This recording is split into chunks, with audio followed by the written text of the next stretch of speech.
नमस्कार दोस्तों, जैसे जैसे हम श्रीमद् भगवत गीता ज्ञान के 700 श्लोकों में से श्लोक दर श्लोक भावार्थ जानते हुए आगे बढ़ रहे हैं, ठीक वैसे वैसे ही हमारी भी ज्ञान पिपासा अथवा ज्ञान जिज्ञासा बढ़ती ही जा रही है कि हम सभी गीता के वास्तविक भाव को जानकर उसे अपने रोज़मर्रा के जीवन में धारण करें और अपने जीवन को ऊंच व चरित्रवान अथवा मूल्यवान बनाते हुए आगे बढ़ते चलें। क्योंकि आज नहीं तो कल मिलेगा तो ज़रूर कर्मों का हमारे को फल। फिर वो कर्म अच्छा है या बुरा है, पुण्य कर्म है या पाप कर्म है, ये सब हमारे स्वभाव, संस्कारों और संगति के ऊपर निर्भर है। क्योंकि जो आदमी जैसी संगति में पलता है, बढ़ता है, उठता बैठता है, ठीक वैसे ही उसका जीवन बनता जाता है और वैसे वैसे ही उसको दोस्त, संबंधी और मित्रगण मिलते जाते हैं। इसलिए सर्वप्रथम तो गीता यही सिखाती है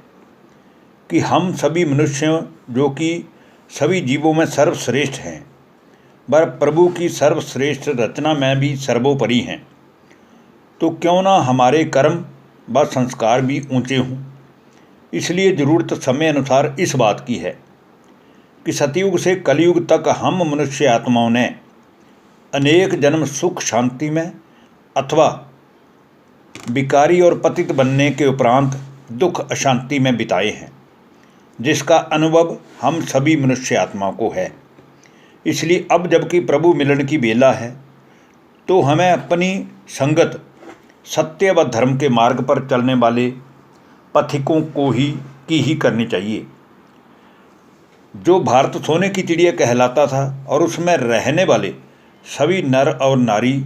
देवी और देवता कहे जाते थे, आज वो बात कहाँ है। क्योंकि हम मनुष्य स्वयं की वास्तविकता ही भूल गए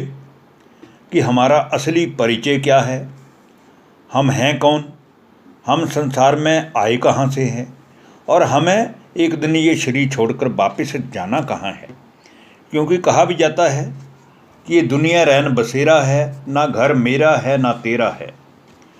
तो फिर दिन रात हम धन इकट्ठा करने में ही क्यों लगे हुए हैं, जबकि संसार छोड़ते वक्त जब हमारी शरीर की अंतिम श्वासें पूरी हो जाएंगी, तो हम ये अपने द्वारा इकट्ठा किया गया भौतिक पदार्थों का संग्रह, धन, स्त्री, पुत्र, महल, गाड़ी, कुछ भी तो साथ में नहीं ले जा पाएंगे। तो फिर हमें अपने आप से ये ज़रूर पूछ लेना चाहिए कि हम अपने लिए क्या कमाई कर रहे हैं। क्या हमारी पूरी जीवन केवल दूसरों को पालने पोसने अथवा संभालने में ही चली जाएगी, या फिर जिस परमात्मा की देन ये हमारा जीवन है, तो उस परमात्मा को घड़ी दो घड़ी उन्हें याद करके हम अपना भविष्य ऊंच बनाएं, ये पुरुषार्थ करना चाहिए। तो आइए दोस्तों, अब हम बात करते हैं श्रीमद् भगवत गीता के 10वें अध्याय के श्लोक नंबर 9, श्लोक नंबर 10, श्लोक नंबर 11 और श्लोक नंबर 11 की, जिसमें भगवान ने कहा है, श्रीमद् भगवत गीता अध्याय 10वां और श्लोक 9वां। तो इसमें भगवान कहते हैं, मच्चिता मद्गत प्राणा बोधयन्ते परस्परम कथयतंच माम नित्यम तुष्यन्ति च रमन्ति च। अर्थात हे अर्जुन, संसार के जो भी मनुष्य सत्य व धर्म के मार्ग पर चलते हुए निरंतर मन से मुझे याद करते हैं व अपनी जान प्राण भी मुझ पर अर्पण करने की भावना वाले हैं, दूसरे संपर्क संबंध में आने वाले सभी प्रभु प्रेमियों को मेरे ही ज्ञान व मेरी ही भक्ति की चर्चा करते, मेरे ही गुण शक्तियों का व अपरम अपार लीलाओं का वर्णन करते हुए मेरे अद्भुत व अनमोल प्रभाव का सभी से कथन करते हैं, सभी से वर्णन करते हैं, वह सदा ही स्वयं से और सर्व आत्माओं से संतुष्टता का अनुभव करते हैं,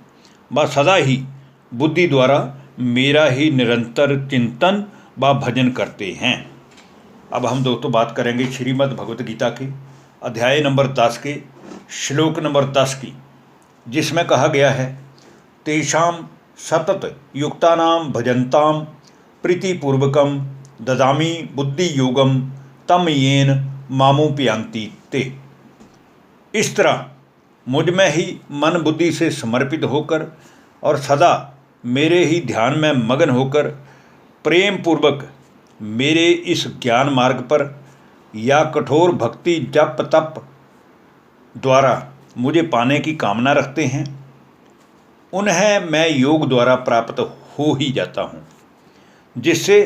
वे मेरी प्राप्ति रूप सुख शांति आनंद प्रेम गुण शक्तियाँ सर्व प्राप्तियाँ करते हुए सब कुछ प्राप्त करते हुए भरपूरता का अनुभव कर लेते हैं। अब हम दोस्तों आज की वीडियो के अंतिम श्लोक और श्रीमद् भगवत गीता के 10वें अध्याय के श्लोक नंबर 11 की बात करेंगे, जिसमें कहा गया है, तेषामेवानु कंपार्थमहं ज्ञानजं तमः नाशयाम्यात्म भावस्थो ज्ञान दीपेन भास्वता। अर्थात हे अर्जुन, ऐसी मुझे मिलने की चाहत लिए जो भी मनुष्य नर और नारी सच्चे मन से मुझे मिलने का उपाय करते हैं, उनके भीतर के अज्ञान अंधकार को भस्म करते हुए योग द्वारा मैं उनको ज्ञान प्रकाश की किरणें फैलाकर ज्ञान दीपक जगा देता हूँ और ज्ञान के द्वारा उनके अंदर जो अज्ञान का अंधकार है वो संपूर्णतया नष्ट हो जाता है और अज्ञान के नष्ट होते ही वो मन से मेरे साथ जुड़ जाते हैं। धन्यवाद। नमस्कार दोस्तों।